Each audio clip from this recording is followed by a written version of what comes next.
Cycling podcast. Hope you had a nice second rest day. I certainly did. Actually, what'd you do, Benji? I got a haircut. I had You to. did? I looked like I was living, I don't know, living the bad life. They do a beard trim as well? Yeah, I did it myself. Then I realized I fucked it up. So then they did it. I don't have to shave. I shave like once a week.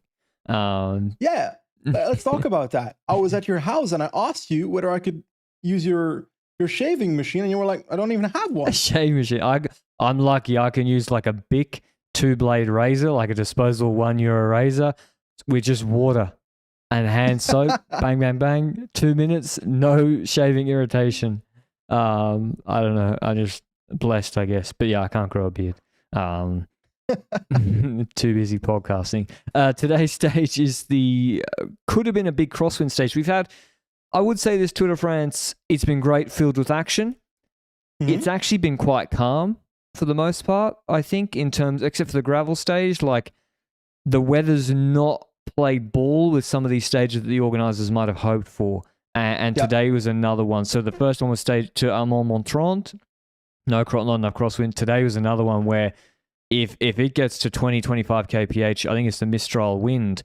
We're in southeast France. You can really get some splits. It's very open, pancake flat sprint stage, but around Montpellier. But it didn't happen. I saw on the forecast 12 kph, and I was like, the directors, it's week 3. The riders are not going to listen to them anymore if they tell them for 6 hours to sit at the front for a light breeze. So, there's an intermediate sprint at the end of a little 7K, 3% climb, 1 Cat 4, and 190 Ks of nothingness otherwise. Exactly. Nothing happened during the stage. I'll keep it simple. Throughout the stage, I saw that there was no breakaway. I decided to jump on the bike and do an hour and a half endurance ride. And after that, I came back. I watched an intermediate sprint that was interesting. Intermarché doing a lead out, and then Binyam and Philipsen both having a shit position. But eventually, from that sprint, we had Philipsen taking second place after Coquard, and Vermeers third, and Binyam fourth. So Philipsen taking a few points extra over Binyam at the intermediate sprint. And then I saw Gachiniar from Total Energy riding off, and then I was like, okay, I'm gonna edit the video or something. And then I came back in the last 20K. That's my day. And so what we're seeing now, which we haven't really seen in other intermediate sprints, is Alpecin using multiple riders to sprint to try and put positions between Philipsen and Binny. So they basically all sprint in the wheel of Philipsen to try and then create a higher delta.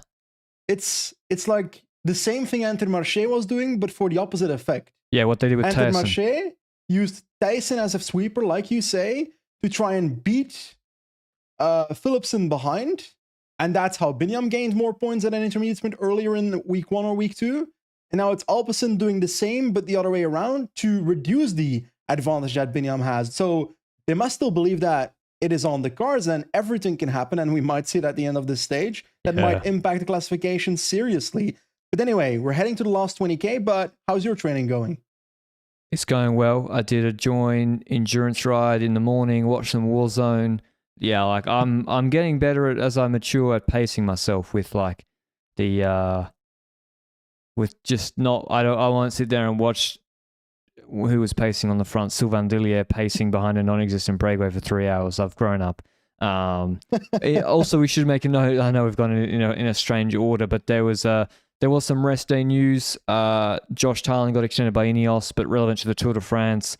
No spicy quotes, really. Unfortunately, Jonas, Pog, and Remco are all being nice about each other, which is a bit of a shame, and saying the right things, unlike last rest day, which was more exciting. And Adam Yates and Tim Wellens, was reported by AS, which is the Spanish press, that Adam Yates and Tim Wellens were not allowed on the UAE team bus. Not because they had a big night the night before, but presumably they're also brought to the stage on their own or separate from the team. We presume that is for COVID isolation, is the only explanation for that, because I would say that Adam Yates has done a pretty good job so far. Yeah, but there was also an article on Marca saying the same thing about Bernal, but then... And he looked rat shit last weekend. Ineos actually went out, or the communication manager posted on Twitter that is actually not true about Bernal. So now I'm also like, is the Adam Yates and Tim Wellens news. Yeah, but Ineos have communicated when their riders have had COVID or not, and Fair. continues, and UAE don't really communicate. So Ineos was right about Ayuso. yes, they're pretty dialed into the Hispanophone or Italian teams. So Adam Yates, I mean, I then went back and looked at Plateau de Bay, and he finished 12 seconds ahead of Santi. Now, he might have just been chilling. I don't think so, because he is in the top 10 on GC, and it's also a strategic benefit, as we saw last week when he got in that breakaway and everyone shit their pants. For him to keep, they did, for him to keep his good GC position.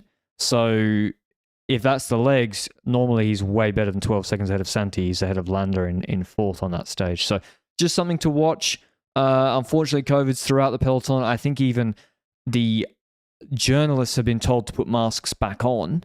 Anders was wearing it in interviews. Stevens was wearing it in interviews. So I think also ASO has introduced now some more, but it's a bit late now. I'm afraid it's a bit late now. Yeah, it's there. It's everywhere. So Poggy, he had it before the race. Hopefully that helps him not get it. But yeah, I just thought I'd provide that sort of rest day news.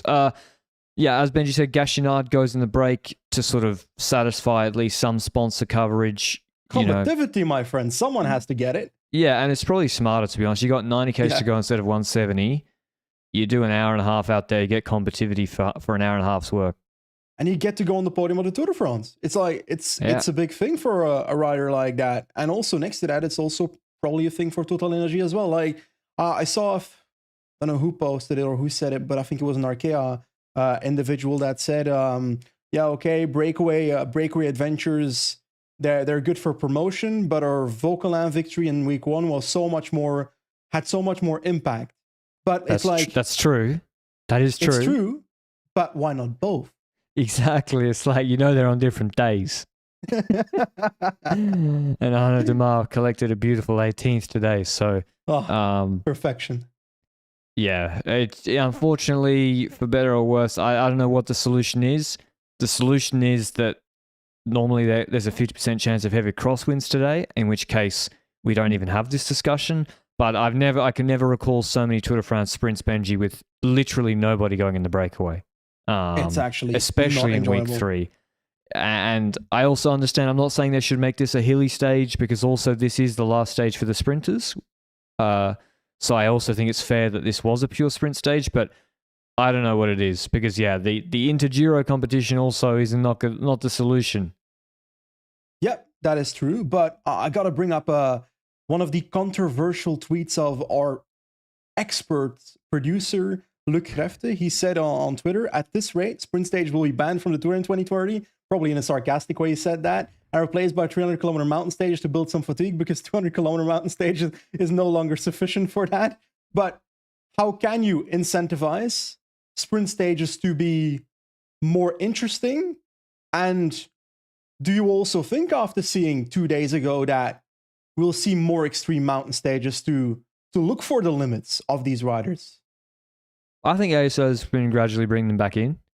Because I feel like Wiggins' year and the Sky years, there were some pretty soft mountain stages in those years, and I think they're like Renault was a pretty raging success from an audience interest perspective. So I think they're going to keep making them harder, longer, harder.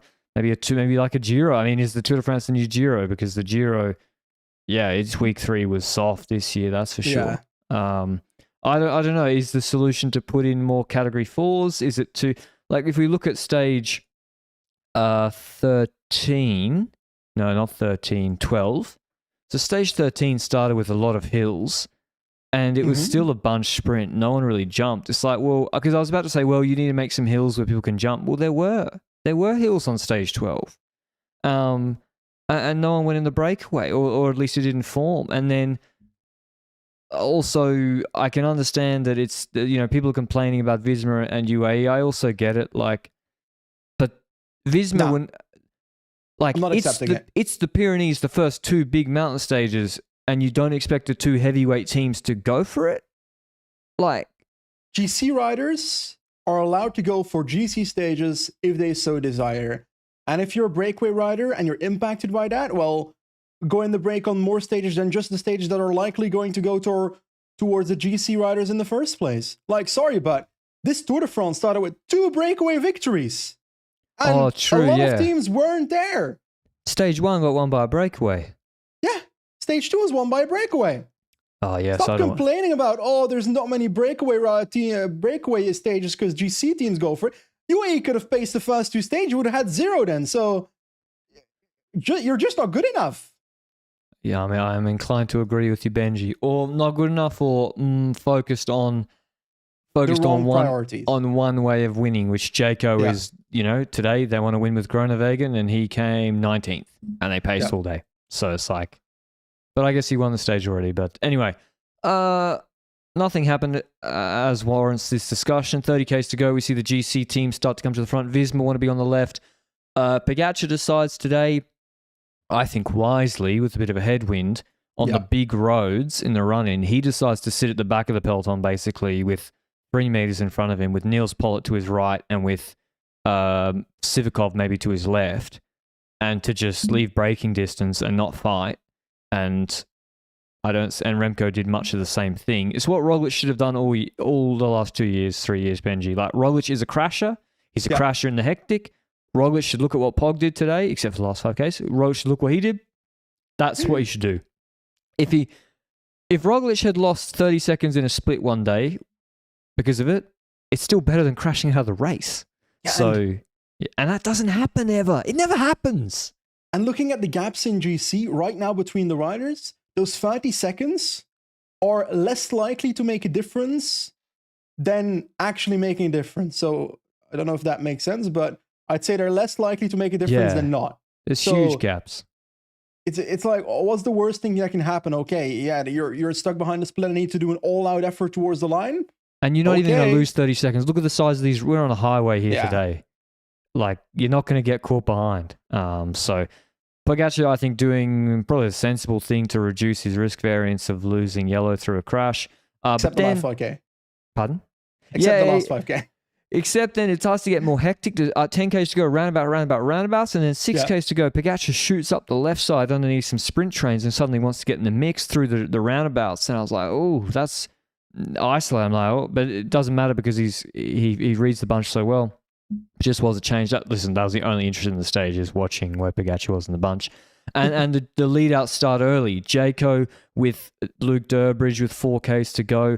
X are getting into position on the left-hand side. Alpecin are going to come late. There's a chicane with 1.5 Ks to go through a roundabout, and then where it narrows, and then the final, there's another chicane at like 400 to 350, so that you can afford in the last 2 Ks to be on the front early. In fact, at 2 Ks to go, you really, with your lead-outs, need to be in the front 10 positions, and some lead-outs burnt through too early, and then is there anything else, Benji, that you saw from 5 to 2 Ks to go?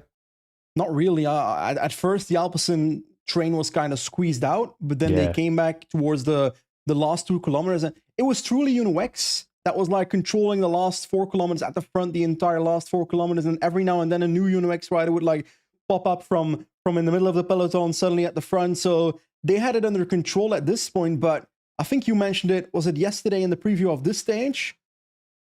Are they at the front too early? Because they've been at the front too early a few times in this Tour de France. This time, not really, actually. Uno-X at 2 Ks to go, I say, do a better job than Alpecin almost. Like, their lineup is Magnus Cort, Rasmus Tiller, Abrahamsen, Varenskold, Christoph. That's their lineup, 2 Ks to go. Very strong. Alpecin got Vermeersch,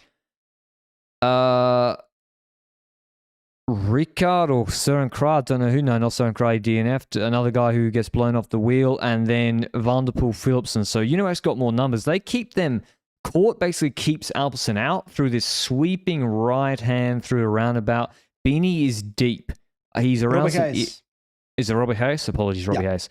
Bini is deep, or I don't know exactly where he is, but he's involved in a crash with about 1.6 Ks to go. And yeah, Uno-X had that front position through that chicane. I think Bini's either got put into, like he's trying to move up on those barriers, hit the foot of it, crashed pretty hard. Like he didn't just get straight back up. He hit his hip hard.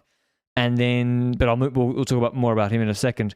1.3 Ks to go. We still see now Alpecin getting in the mixture of the UnoX train. Christoph and Varenskold get not chopped out of it, but they're detached now. So Alpecin have split through the middle. They've gone through the middle of Varenskold, the last man, and Abrahamsen, second last man. And it's, I don't know, maybe Vermeersch or... No, Robbie Hayes. Sorry, Robbie Hayes. Robbie Hayes splits them. Because UnoX kept trying to put him on the barriers. Yeah. And he goes through. Van der Poel then takes Abrahamsen's wheel off Tiller, or no, he just takes it off Varenskold, who never had it. And then we see with about 1.1 k's to go, Hayes is getting the draft off Tiller. He's not really moved. He's not putting Abrahamsen in the barriers or anything. And Abrahamsen just starts headbutting him because he wants Tiller's wheel, which is completely pointless because Tiller was literally looking to pull off. Like, Abrahamsen cost himself positions. First of all, Hayes was finished. And Abrahamsen cost himself momentum by just headbutting a guy to keep the wheel of a guy who had pulled off. Abrahamsen then goes in front of Hayes, and now you have the lineup of... And this cannot move. We go through like 2 chicanes. No one can move up at this point. Abrahamsen, Hayes, Van der Poel, Philipsen, and the real UnoX guys, Varenskold and Christoph, are on almost a gap because Abrahamsen's sending it at 600s to go. If he looks back... He should pull off immediately. The other guys are not in his wheel. He can see Alpecin jerseys when he looks under in his wheel, and he basically delivers the Alpecin train in the best position and freshest position they've been all Tour de France. And basically, it meant that Varenskold could not move Christoph up. And then when you see Van der Poel looking basically fresh, seated, with 350 to go, getting the elbow flick, he's going to bring Jasper Philipsen to 175. No problem. And Philipsen actually jumps a bit earlier at 200 to go. And with a clean run it like that, no one can beat him. Philipsen wins the stage easily ahead of Phil Bauhaus, who followed the wheels quite well of Alpecin. Then Christoph third, Sam Bennett fourth, Van Aert fifth, who was too deep. Ackermann sixth, Gokard seventh. Varenskold, as you can tell, he never really got to do his lead out. Eighth, Gibbons ninth, Danny Van Poppel 10th on Red Bull Bora Hansgrohe. So, about that sprint. You spoke about it already, but I think, first of all, 3 victories for Philipsen. That equals the amount of victories he has and the amount of victories that Binyam has. But also importantly, when it comes to that, that means he gets 50 points at the finish line here, while Binyam, because his crash, gets 0 points. And let's be honest about it, before the stage started, the gap was already pretty huge, was around 100 points. But after the stage, the gap is around 32 points in the green jersey classification. We've got Binyam in first on 376 points. Jasper Philipsen on 344. The rest is kind of fighting for UCI points behind them. So Kokar, Turgi, Deli. Deli lost a position to Turgi today, is now 5th. And to be honest, that 32 points gap between Binyam and Philipsen, it's still a solid gap because now it has to be fought between intermediate sprints and maybe stage 18, a breakaway stage. But it's still much less comfortable for Binyam than it was a day ago. That's for certain. And most importantly, let's hope he's okay from the crash in the first place. Yeah, that's the big... Because, like, theoretically, Binny still should be okay in that if he has good legs or he's not injured, like if we look to tomorrow's stage, the intermediate sprint is... unfortunately for him, not after any categorized climbs. It's after 115 k's of false slide uphill. But if he just follows Philipsen into the breakaway, then he'll take enough points that it won't matter. And the same goes for stage 18. And then the competition's already over because the rest are in brutal stages. Even 18 is quite hard. So it basically, if he didn't crash, even if he didn't get any points today, he was still going to win. The problem is for him is how hurt he is. So yeah, like obviously no one wants to see Philipsen win it, or especially not like this. Or maybe his mother does, but you know, everyone wants Binny to. Every neutral obviously wants Binny to win over Philipsen. Yeah. And let's be clear, that's not because of Philipsen or Binyam. It's more because of he was in the lead, and because of a crash, he's not in the lead as much anymore. But then again, you can say the same. I was saying it because I don't like Philipsen. But yes, okay. Yes, what you said. But you could also say that Philipsen also lost a 50 points chance on the day that he was crashed or hindered by the crash on, was it stage 3? Didn't he get relegated? Yeah, and that's another time. Oh, We've really? got Did he get multiple events happening? stage 3 The one where Cavendish was also stopped by the crash. and stage 6? Yeah, one of them. Don't know which one it was, but hey. If he didn't get relegated, he'd basically be level now, wouldn't he? Yeah, correct. So, wow, it's really tight. 32 points. And yeah, it's if Benny can just make it to those intermediates, because they're worth 20 points each, he's just got to make it to the intermediates and take some points, and then he will still win it. But that's easier said than done. Anyway, that battle is on. I'm very curious to see how that ends. For the sake of how the race has gone, I'd be very much okay with Benny winning as well, because, well, Philipsen's won it last year, so it would be nice for it to be another rider. I like jerseys like that switching hands. But also, I want to take us back to the sprint and talk about the sprint a little more. You already spoke about Uno X a little bit. Like, yes, the Uno X lead out, I think it was Abrahamsen, in my opinion, also made a mistake by keeping the lead out at the front for too long. He should have just stopped the lead out and forced Alpecin in the wind earlier, because that benefits Christoph more than doing your lead out. That basically helps Alpecin. But about that headbutt by Abrahamsen for a second. In the past, we've had numerous headbutts in this sport, and to my memory, like a Renshaw one that led to a disqualification. It's often said that a headbutt during a sprint leads to a disqualification, but the rules don't necessarily say that it must be a disqualification. Luke looked it up before we started this podcast today, and I think it was 500 Swiss franc plus a 25% penalty on points or KOM classification. But the thing is, that doesn't hurt him. Yes, he was in KOM for a bit, but it's not like he's winning that classification. Yes, maybe he loses some UCI points as a consequence of losing some points there. But then I look at points classification, Abrahamsen doesn't care about that either. This seems like one of those occasions where a sprinter is doing something. No, a lead out is doing something to benefit his sprinter. It didn't really help his sprinter at all, but he was doing it for that reason. And he will not get penalized outside of Swiss franc if he doesn't get disqualified. Yeah, I think he'll probably, I think it's pretty obvious. I think he will get maybe the fine. I don't see him getting thrown out of the race for it, because it was only one headbutt. Maybe UCI points penalty might arrive, because Van Gels had that. Yeah, and that would hurt Uno X. They need all the points they can get, so that is like something they don't want to lose, and he's one of their top scorers. He's got over, I think, is their top scorer. Maybe he's got over 1,000 UCI points. So probably expect to see that in the communique later today. It seems there were splits because of the crash, but everyone, I guess, we put on the same time. I think so. I would say, and so yeah, nothing. It just goes to show the tour isn't over till it's over, and particularly for the green jersey battle, it looked mathematically basically over, but now it's all back on again. And the Alpecin team is looking pretty good. So tomorrow's stage, 178 kilometers long from the Saint-Paul-Trois-Châteaux to Super d'Evlouis. This is supposed to be a nailed-on breakaway stage. It is, and the intermediate sprint, as I said, is after 115 Ks with false flat uphill. So fortunately or unfortunately for the break, there is no category, there's no climbs at the start to help that break form. Yeah. And then we go through Gap, and then we do the Col Bayard, 7K, 7%, category 2, short descent, little valley, and then the Col du Noyer, which is 7.6Ks, 8%, so 20-minute climb, 22-minute climb, another short descent, and then 4Ks, 5.7% uphill finish. I think this is where Benji, if UAE pace for the stage win, the other teams will crack the shits. Because normally, like I said on the weekend, it's different when you're going for time. Yeah. When you're going for time to make a difference in GC, that's different.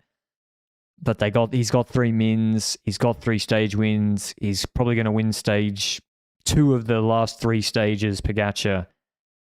here is where the other teams, I think, will crack this. I mean, there's nothing they can do, but what do you think? Or you think UAE let them fight it out tomorrow? It is hot.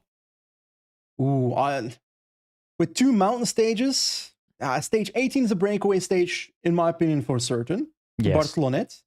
So stage 17 is maybe a half question mark, but I'd argue that is more of a breakaway stage than today for certain. Because there were too many sprinters teams that were too eager to try and get a sprint out of today.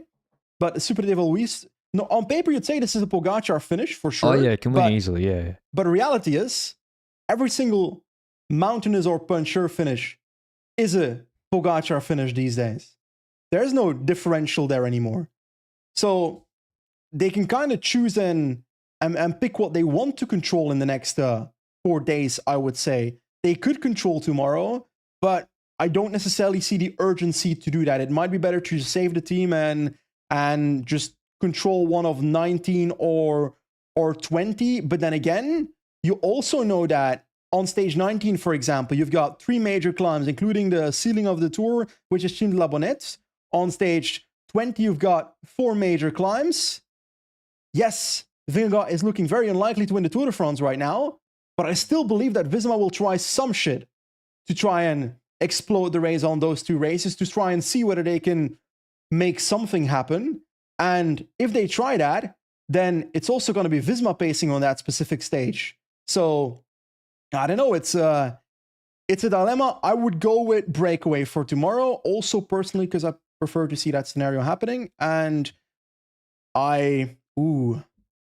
is it like a Lascano stage? Is it more a Ben Healy stage? Certainly a Lascano and Healy stage. Yeah, it's still it's still an 8% 22-minute climb before the Dev Louis. And there's also I believe I thought there was a bonus gate on top of Neuer. Maybe I'm wrong, but I thought there was extra bonies. I guess I'm wrong. Yeah. Also for KOM, I guess a Cat 2, Cat 1, and a Cat 3 is also up for grabs to get some points. So I also think don't complain to UAE if you can't get a break formed and getting a good gap going in 3 hours before the Col Bayard. Like UAE, I think what they'll do is they will not participate in break formation. They will let the teams cannibalize each other on the flat. Hope that continues. Yep. And then if it's a matter of Niels Pollitt pulling for 1 hour before Bayard to keep it at 3 minutes, they'll see how they feel. So it's on the breakaway teams to actually make it happen in the first hour.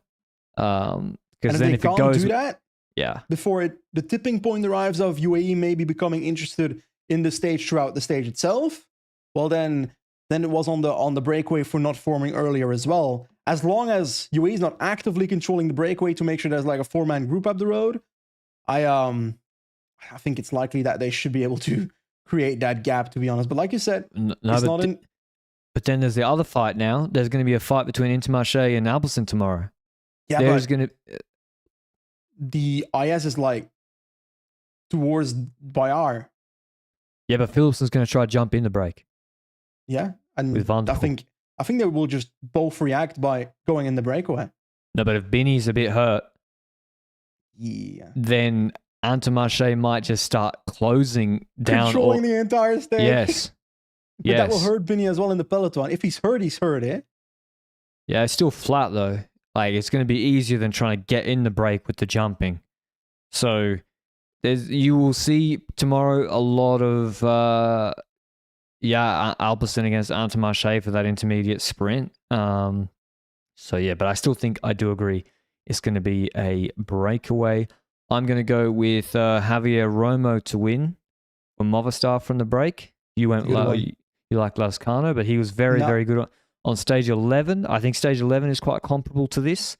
And Romo finished 14th with the GC boys. Of course, Ben Healy can win. I'd love to see Steph Kras give it a go from the break. He's got a good chance.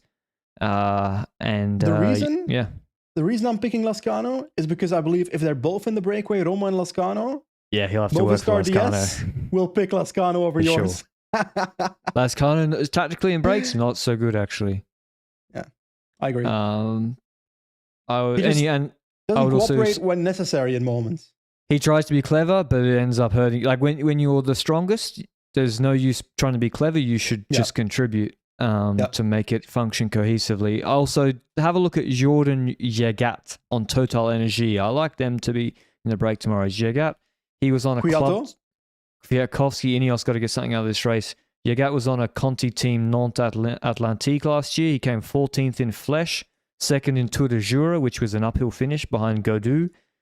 He actually is very, very good for these climbs. So, and you ruined his name, by the way, I'm pretty sure. Jagat. Jordan Jagat. Jordan Jagat. Jordan Jagat. He's got a good chance to top 5 tomorrow. Lanterne Rouge. Yeah. Who have you got to win?